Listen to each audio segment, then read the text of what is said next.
Georgie from Real Bread by George, and this video is focusing on gluten development techniques, namely the stretch and fold and slap kneading. So this is dough that I mixed in the earlier video on the initial dough mix. You may recall, if you've seen that video, that it was quite shreddy in appearance, that it teared really quickly whenever it was touched and stretched. Now, after this period of rest, it's quite different. It's quite a lot silkier and it does have some stretch. It will still tear. The gluten development isn't all the way there, but that's what we're going to do now. Okay, before we start the gluten development, I'm going to add the salt. This is 20 grams of salt. I always use a non-iodized salt, preferably a sea salt or a lake salt. It doesn't have to be, really fancy, but any iodine or, lots of anti-caking agents or anything like that are just additives. Iodine is antibacterial. You don't want that in your sourdough. It's going to affect the effectiveness of the starter, impact the effectiveness of the starter. Okay, so I've added my salt. Some people dissolve their salt. You can just use a little splash of water. I find dissolving it is a futile exercise anyway. It doesn't tend to dissolve and you just end up with exactly what you've got now, a bit of salt, lumpy salty water. As you start, you want to squeeze the salt and the water in.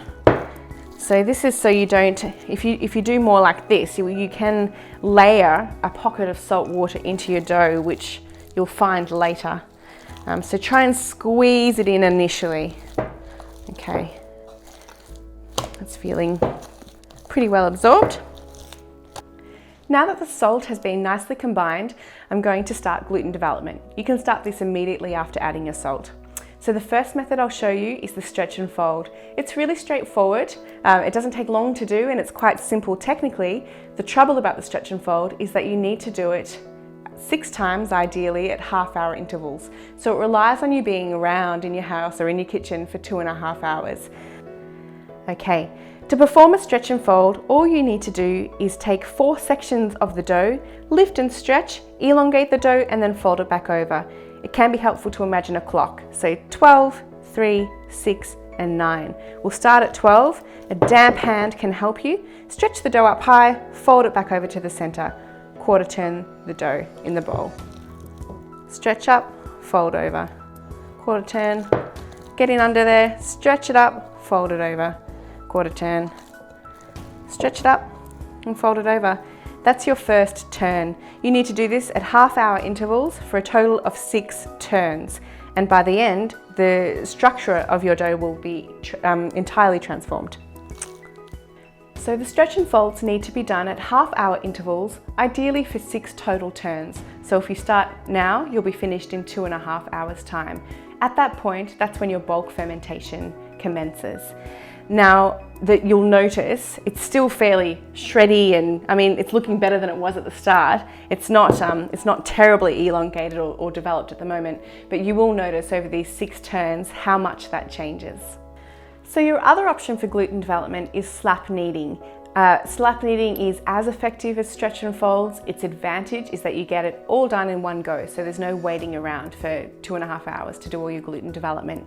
The disadvantage is, it's a bit more energy intensive and a bit messier and a bit more technical. It's not as straightforward, but still it's good to have up your sleeve for times when you need to head out of the house and you want your sourdough to do its thing in the background.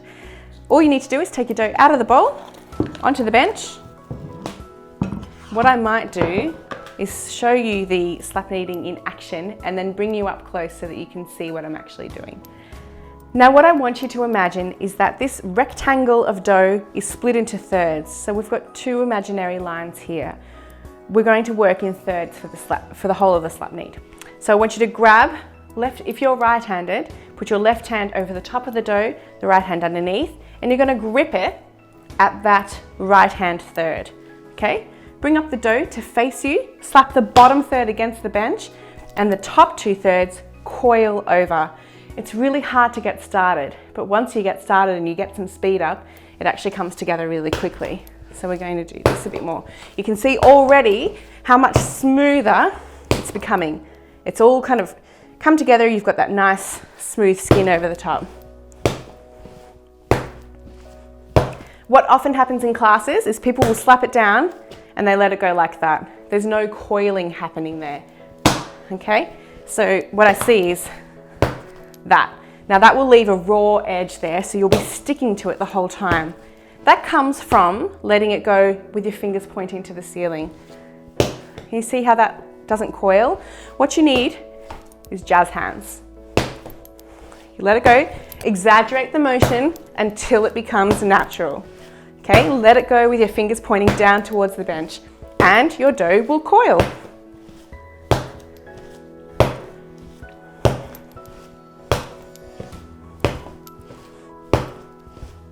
Okay, this dough is already looking fairly smooth because we've already started slap kneading it, but I'm going to break it down for you again.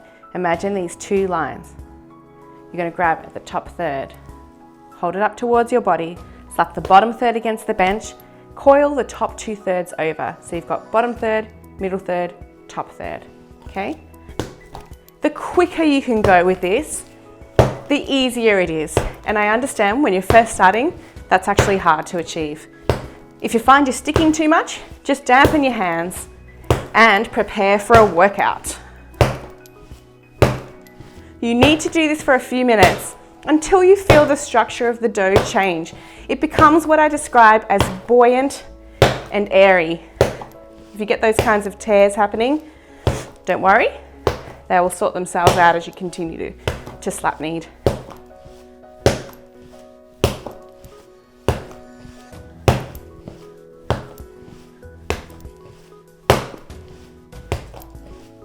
With each turn here, you're incorporating a little bit of air, which helps to regulate the temperature of the dough. You're stretching and you're aligning your gluten strands.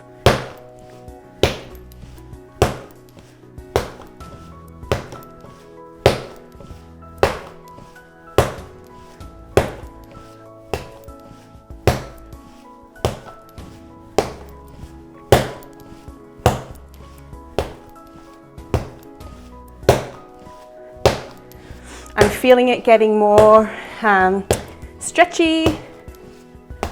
It's elongating more, it's getting softer to handle.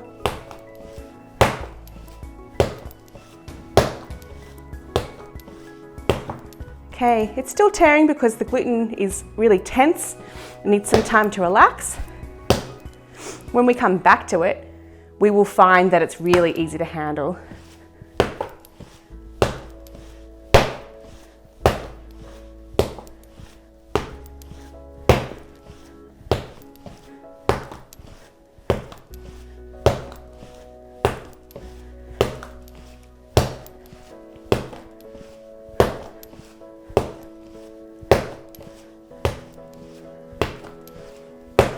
Okay, it's feeling pretty good now. It's feeling bouncy. I reckon it's good to go back in the bowl. Okay, the dough is back in its bowl and I'm gathering my breath. It really is exhausting to slap knead. I do want to emphasize that there's no real advantage to either the slap kneading or the stretch and fold other than the practical ones that I've already outlined. They will both develop the gluten in your dough quite effectively. You can even mix the two. Give it a minute or so of a slap knead at the start and then do a couple of stretch and folds throughout the process if you like.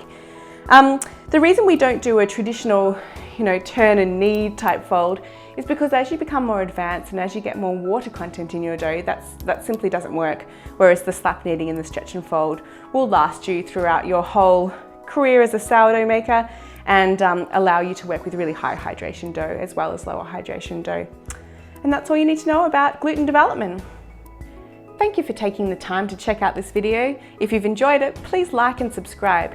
You can also find me on Instagram and Facebook at realbreadbygeorge or online at www.realbreadbygeorge.com.au.